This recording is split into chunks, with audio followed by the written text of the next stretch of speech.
Buen día. La firma de abogados S. Legal Rubio Villegas les da la más cordial bienvenida a este webinar Panorama Laboral ante COVID-19, que tiene como objeto presentarles herramientas para la mejor toma de decisiones en materia laboral, fiscal y de seguridad social ante la emergencia sanitaria. Javier Canseco, especialista en temas laborales y de negocios, les platicará sobre los asuntos laborales más relevantes ante la emergencia. Y después, Franco Herrera, especialista en temas fiscal y de seguridad social, abordará los temas de esta materia más importantes hasta el momento. El webinar tendrá una duración aproximada de 30 minutos. Les cedo el micrófono y pantalla a los especialistas. Adelante, Javier. Buenos días, un placer estar aquí con ustedes el día de hoy. Ya todo el mundo sabemos lo que es el coronavirus y el COVID-19, y es una de las cosas más extrañas, raras que nos haya pasado a todos en esta vida. Yo creo que ni en nuestras peores pesadillas nos hubiéramos imaginado que un día íbamos a estar en donde estamos actualmente. ¿Cuáles son los pocos antecedentes que tenemos? Pues lo único que tenemos es lo que sucedió en el año 2009, cuando tuvimos el problema de la influenza. En ese momento se suspendieron todas las actividades, trabajos, etcétera, en el país por 5 días en aquel momento. No había un marco de referencia legal en ese sentido, y lo que se determinó fue que se pagaría el sueldo de las personas en su totalidad, igual que las prestaciones. Con este antecedente, en el año 2012 se incorpora en la ley laboral un artículo para los casos de contingencia laboral, contingencia sanitaria, en donde se establece que en caso de que el gobierno establezca una contingencia sanitaria, se suspenderán las labores y las empresas tendrán que pagar a los trabajadores el importe de un salario mínimo durante 30 días a manera de indemnización. Es lo único que tenemos como referencia. ¿Qué ha pasado con esto? Bueno, pues que el gobierno, como una forma de darle la vuelta a esta contingencia sanitaria que traería muchos problemas sociales y políticos, no quiso asumir el costo de la decisión y por lo tanto estuvo buscando cómo no cumplir con esa reglamentación, y lo que encontró fue darle la vuelta diciendo que lo que teníamos era una emergencia sanitaria, y por ser emergencia sanitaria ya no aplica lo dispuesto para una contingencia sanitaria. Entonces, los abogados que somos muy enredados, más enredados que el queso Oaxaca, pues hicimos y dijimos y bla, bla, bla y demás. La cosa es muy sencilla. No existe una contingencia sanitaria, no hay tal como el pago de un salario mínimo por 30 días.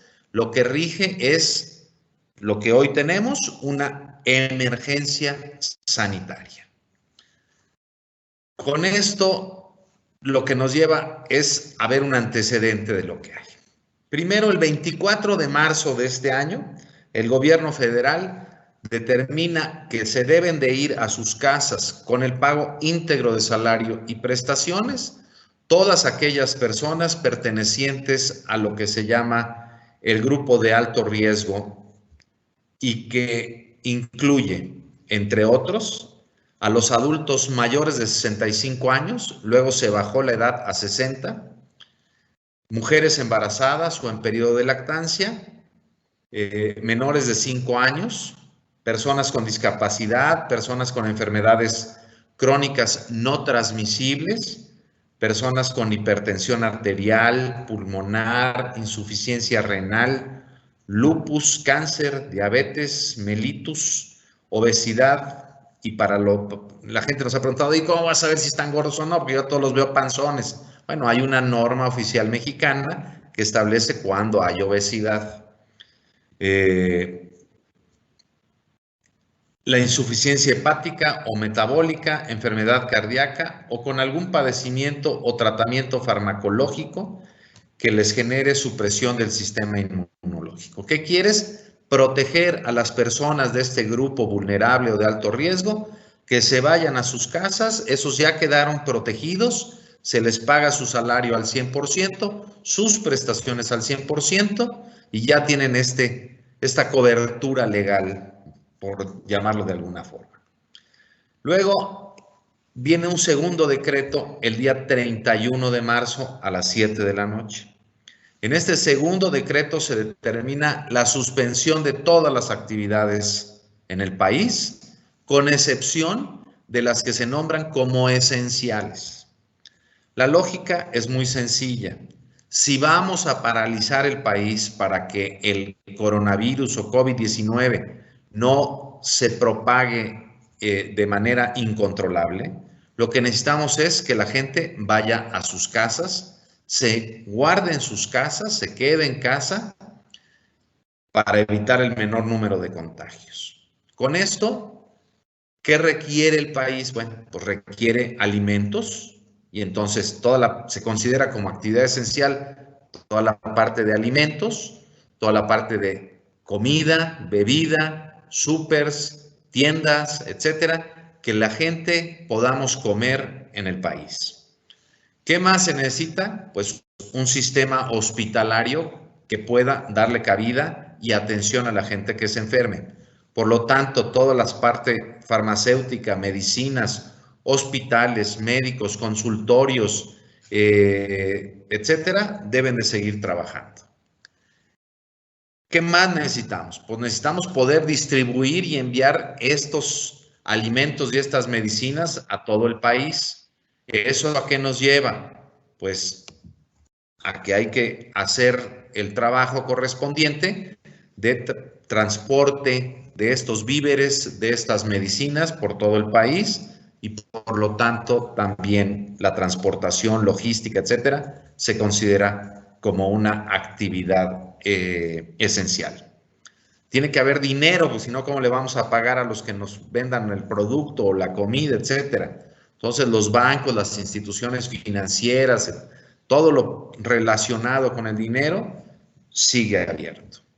Vamos a tener que comunicar como lo estamos haciendo en este momento y que parece ser que toda esta nueva oleada de comunicación a distancia llegó para quedarse.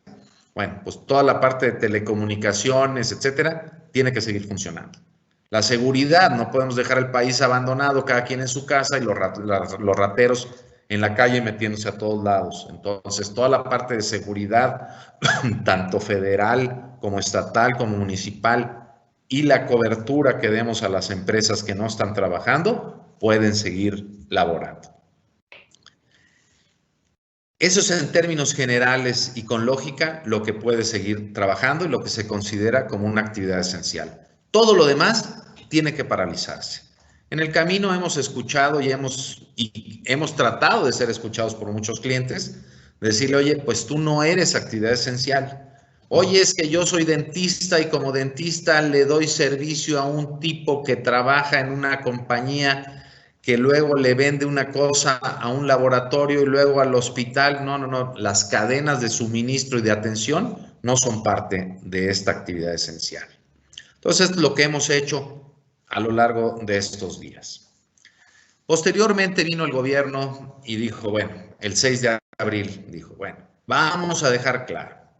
Hay un nuevo decreto en donde se establece que las actividades que permitan la continuidad de mediano plazo para los proyectos de Dos Bocas, del Tren Maya, del Aeropuerto Felipe Ángeles, del Corredor Transísmico, así como los contratos existentes y que se consideren indispensables tanto para Pemex como para la Comisión Federal de Electricidad, también pueden continuar sus actividades y se consideran esenciales.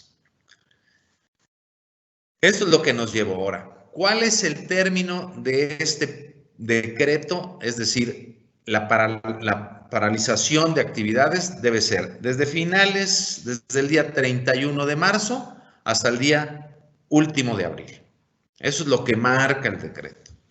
Ya escuchamos hace unos días y ayer con más claridad al subsecretario López-Gatell, que a mí me parece una gente seria, decir, señores, esto vamos a necesitar prolongarlo. Y esto quiere decir que tal vez vamos a llevar esto hasta el día 17 de mayo y entre el 17 y el 1 de junio, de manera progresiva y acorde con los casos de infección que se vayan dando a lo largo del país, pudiéramos ir reactivando la economía municipio por municipio, de acuerdo con el número de enfermos que hayan tenido. Todavía no hay una publicación al respecto. En el Diario Oficial de la Federación del día de hoy en la mañana no se mencionó nada.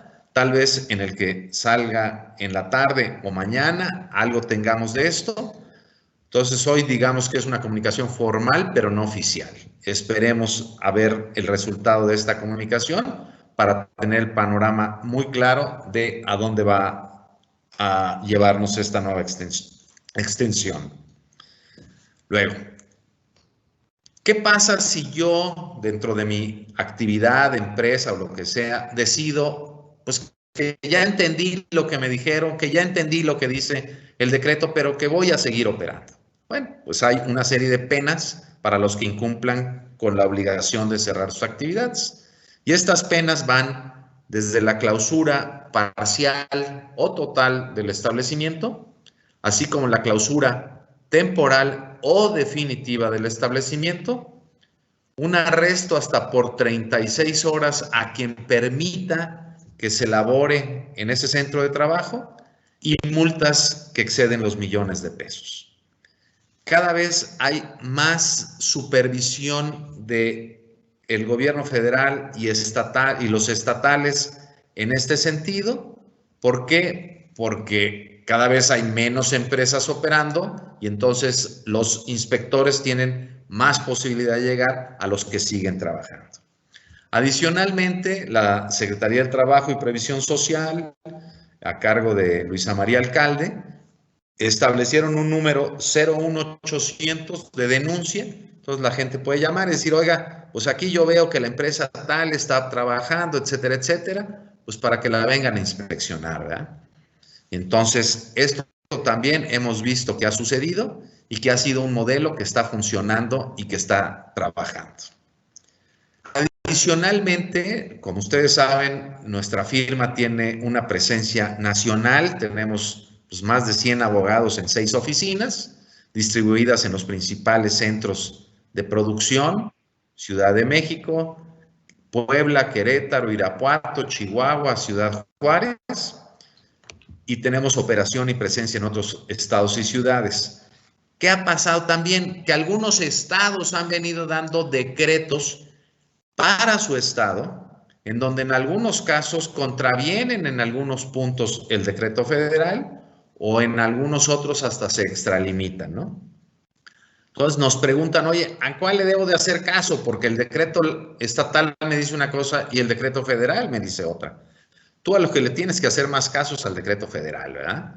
Por ejemplo, si el decreto federal dice que 50 personas pueden ser las que operen en una actividad esencial, hazle caso a ese. Ah, es que el decreto de aquí dice X o Y, atente al decreto federal, ¿verdad?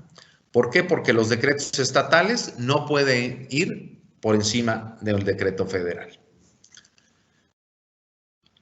¿Qué pasa en las relaciones laborales? O sea, ya entendí que tengo que cerrar mi empresa, ya entendí que tengo que cerrar mi negocio, ¿y ahora qué hago con la gente? Y se quedó una regla que es, a la gente le tienes que pagar el 100% del salario y sus prestaciones. Oye, no va a haber dinero que alcance para eso. Y más si seguimos prolongando por lo que está pasando, porque hay gente inconsciente que en lugar de quedarse en su casa se va de vacaciones, etcétera, etcétera. Bueno, pues entonces podemos llegar a arreglos con la gente que nos permitan transitar este periodo, porque aquí el punto principal para todos, y a todos nos queda muy claro, es necesitamos apoyar y salvar a las empresas, porque de esa manera vamos a salvar los empleos. Sin empresa no hay empleo. No es qué fue primero, si el huevo o la gallina, no. Aquí lo primero es la empresa, porque esa es la que nos permite generar los empleos. Si nos quedamos sin empresa, nos quedamos sin empleos. Entonces, los abogados de la firma en todo el país hemos venido haciendo una serie de arreglos y una serie de negociaciones con sindicatos de todo tipo, negociaciones individuales en donde no hay sindicatos también, con los empleados de confianza, etcétera, para llegar a buscar soluciones que nos permitan conservar la fuente de trabajo. Y todo el mundo ponemos parte de lo que nos corresponde y nos toca en este camino con ese afán de salvar a la compañía. Entonces, hemos hecho de todo tipo de cosas. El término de paro técnico que acuñamos en la oficina hace más de 30 años, en donde decíamos, bueno, pues la gente va a parar una semana, los sueldos se van a pagar así, no al 100%, sino en un porcentaje. Pues hoy en día eso ya es pan nuestro de cada día, ya no tenemos que entrar a grandes discusiones y negociaciones, la gente lo entiende muy bien y los sindicatos, que también debo decir una cosa en beneficio de ellos, han sido muy responsables en todo el país y han sido muy flexibles en todo el país. O sea, todo el mundo nos hemos solidarizado en este camino de salvar empresas y hacernos flexibles. Entonces, hemos entrado en negociaciones con los sindicatos de manera muy fácil, diciéndoles esto es lo que hay, poniendo sobre la mesa las alternativas y soluciones que se nos ocurren. ¿Qué es lo que está premiando? Pues como les digo yo a todo el mundo, lo único que nos detiene es la falta de imaginación. Si tenemos imaginación, podemos poner sobre la mesa posibles arreglos y posibles soluciones, las platicamos, los ajustamos, las negociamos y las ponemos en práctica. Lo que hacemos es una modificación de las condiciones colectivas de trabajo. Y entonces hacemos muchas cosas. Damos vacaciones, mandamos a la gente de manera escalonada a sus casas, o cerramos la empresa y mandamos a la gente a sus casas y solamente pagamos un porcentaje del salario y de las prestaciones, o les damos un día voy a inventar, a la semana como día de descanso sin goce de sueldo, con lo cual nos permite manejar bien el seguro social también, etcétera. Entonces, ¿cuál es la regla? Pues la regla es la imaginación. Todo lo que podamos imaginar que en febrero hubiera resultado como increíble, imposible, absurdo o de marihuanos, hoy en día lo estamos haciendo y lo estamos negociando muy fácilmente, voy a decirlo así. Y yo diría que la gran mayoría, el 99% de las empresas también han actuado con mucha responsabilidad, poniendo sobre la mesa lo que hay, lo que se puede hacer y lo que no, y hablándolo con mucha madurez. Nunca falta el prietito en el arroz que quiere pasarse de listo, etcétera, etcétera, pero yo diría que ese es lo menos y los menos. En algún caso, por ejemplo, de lo más creativo que me ha tocado ver, mochamos sueldo y prestaciones, pero para no afectar el ingreso de la gente, adelantamos las utilidades y pagamos un porcentaje del sueldo. Entonces, hacemos mezcla de muchas cosas también, etcétera. No hay límites. Lo que hay es las ganas conjuntas de salir adelante y de llevar esto a buen puerto, de manera tal que salgamos todos lo menos golpeados que sea posible. Vamos a salir golpeados, eso ya no hay ni duda. Así como también dijo López-Gatell, va a haber muertos, sí va a haber muertos. Pues aquí también va a haber golpeados, va a haber lastimados.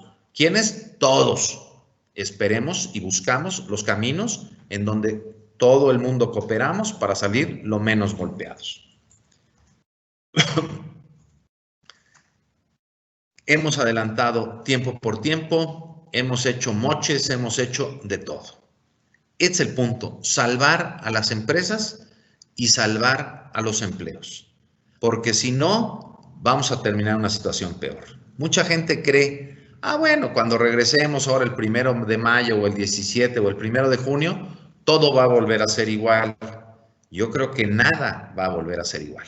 Vamos a vivir un mundo nuevo, un mundo orden mundial distinto del que conocíamos, y la cosa va a necesitar una flexibilidad para adaptarnos a este nuevo cambio, ya a este nuevo orden mundial, ya a nuestra nueva economía.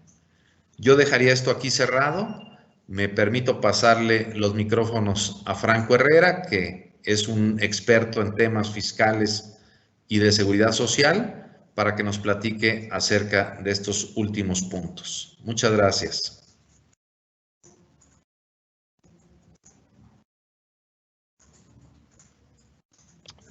Señores, muy buen día. Les habla Franco Herrera, su servidor. Muchas gracias por escucharnos. Ya Javier nos comentó las implicaciones laborales que tendrá la contingencia del COVID en México y lo complicado que luce el panorama en este aspecto. Pero ciertamente el panorama fiscal luce igual de desalentador. Y ambos, lo laboral y lo fiscal, estarán jugando un papel relevante en la salud del sector productivo en México. Por todos, es sabido que una gran cantidad de países estará otorgando o está otorgando ya estímulos y exenciones fiscales para minorar el impacto económico de esta contingencia.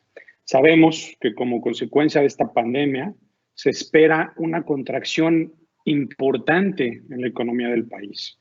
Moody's, esta importante calificadora, estima que México tendrá una caída aproximada del 3.7%, esto previendo que la respuesta fiscal de México sea muy limitada.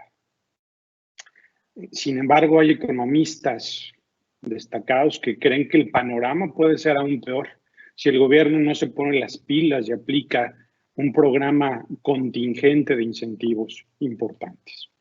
Y si a ello le sumamos lo que sucedió en días recientes, la caída de manera muy importante de los precios del petróleo, pues todo pinta para ser una tormenta perfecta en materia económica. La OECD ha sugerido a sus países miembros que han sufrido esta contingencia del coronavirus que adopten algunas medidas económicas y de política fiscal, como diferir las contribuciones de seguridad social, como diferir el pago de algunos impuestos, del IVA, de contribuciones del comercio exterior, de impuestos especiales, flexibilidad en la amortización de pérdidas fiscales, ajustes en la determinación de pagos provisionales, proporcionar desde luego beneficios fiscales para los trabajadores de la salud y de emergencia. Esta mañana leía que en España hay 35,000 médicos y enfermeras contagiados con COVID. Entonces, ciertamente tenemos que apoyar de alguna manera a nuestros médicos. Acelerar también los procesos de devolución de IVA, que este parece ser el único punto que palomeó la Secretaría de Hacienda en México. Extender también los periodos de pago o presentación de declaraciones. Eliminar multas y recargos por el pago extemporáneo de contribuciones, entre otros. ¿Y qué creen? Hoy en día, además del tema de los procesos de devolución de IVA, la celeridad, pues en México no hay ningún incentivo fiscal para las empresas. Ciertamente hay algunos adelantos de prestaciones sociales y algunos créditos para las empresas, pero incentivos como tal no tenemos hoy día ni un solo incentivo. Y déjeme decirlo, lo comentó Gurría hace algunos días, que México es el único país de la OCDE sin estímulos fiscales por esta pandemia. Recientemente el Instituto Mexicano del Seguro Social dio a conocer algunos instrumentos legales y administrativos para facilitar el pago de cuotas obrero-patronales. Lo cierto es que no se trata de facilidades nuevas, es simplemente un comunicado para difundir los instrumentos legales existentes ya establecidos en ley y en algunos acuerdos técnicos, en algunos acuerdos del Consejo Técnico del Instituto Mexicano del Seguro Social que ya tienen algunos años. En este comunicado, el Instituto Mexicano del Seguro Social nos recuerda que los patrones pueden celebrar convenios con dicho instituto para pagar en parcialidad en las cuotas obrero-patronales en la medida que se cumplan ciertamente con algunos requisitos. Entre otros, los requisitos son que el patrón entere el 100% de las cuotas obreras, esta parte que corresponde al trabajador y que desde luego se descuenta del salario del trabajador. Y que entere también el patrón el 20% de la cuota que le corresponde, de la cuota patronal que vaya a diferir. El remanente, es decir, el 80% de la cuota patronal, podrá diferirse hasta en 48 mensualidades, hasta en 4 años. La tasa de interés varía dependiendo del plazo, puede ir del 1.26% al 1.82%. Si la anualizamos, es una tasa de alrededor del 15% al 22%. Pero ciertamente no es una tasa competitiva, estoy seguro que las empresas podrán conseguir créditos bancarios mucho más atractivos que esto.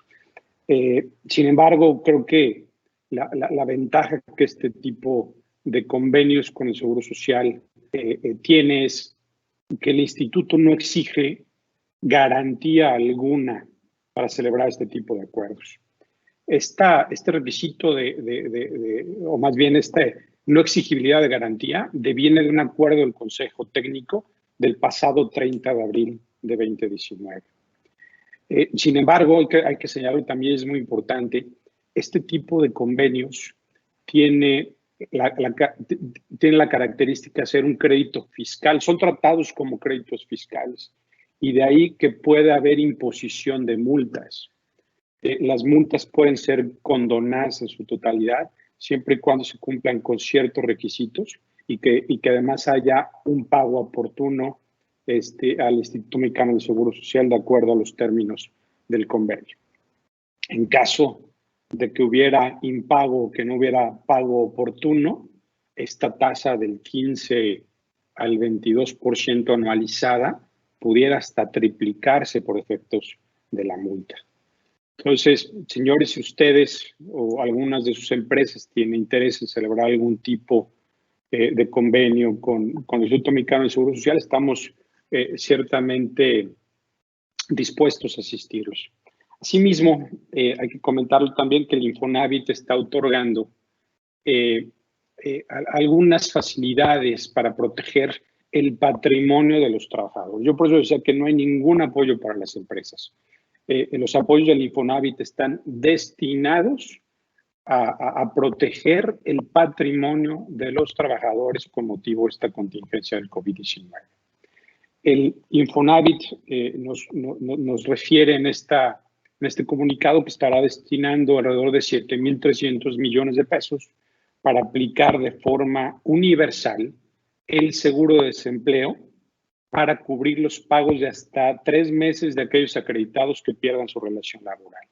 Esto es para todos los acreditados de forma universal, es disponible para todo el mundo. Y además refiere el Infonavit de muy buena manera que no hay ningún copago por parte del coasegurado o por parte del derechohabiente, y este beneficio además está disponible ya desde el pasado 15 de abril. Asimismo, el Infonavit estará otorgando diferimientos en el pago de la mensualidad hipotecaria, capital e intereses con congelamiento de saldo para cualquier acreditado afectado, no solo por desempleo, sino también afectado en su ingreso. Este beneficio puede aplicarse, va por un periodo inicial de 3 meses hasta 6 meses con la amortización del financiamiento sin cobro, desde luego, de intereses. Y el Infonavit mismo nos refiere que para los trabajadores cuyas empresas se declaren en paro técnico, el Infonavit podrá aplicar beneficios de al menos el 25% del factor de pago con el que se calcula su mensualidad vía nómina, y podrá aplicarse por un periodo no mayor a 12 meses, dependiendo desde luego de las condiciones del crédito. Entonces también estamos a sus órdenes para asistirlos con este tipo de apoyos para sus trabajadores en materia de créditos hipotecarios del Infonavit. Finalmente quiero comentarles que esta contingencia traerá consecuencias de índole fiscal para los contribuyentes. tales como detrimentos patrimoniales, pérdidas por casos fortuito o fuerza mayor, por ejemplo, destrucción o donación de inventarios, cuentas incobrables, penas convencionales. Quizás también algunos ingresos adicionales derivados de indemnizaciones por seguros y fianzas y sin duda pérdidas o ganancias por la fluctuación cambiaria. Así que estamos para servirles, para darles el tratamiento fiscal adecuado a estas pérdidas o ganancias que eventualmente puedan tener sus empresas. Agradezco enormemente su atención y le cedo la palabra a mi compañera Diana.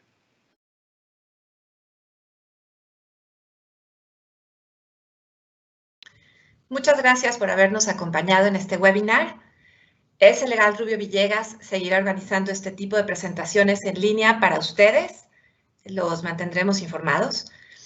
Y a partir de mañana podrán encontrar la grabación de esta plática en nuestro sitio web www.srubio.com, tal como aparece en la pantalla. Cualquier pregunta relacionada con el webinar, les agradecemos dirigirla al correo comunicación@srubio.com, que también aparece en la pantalla. Muchas gracias. Hasta la próxima.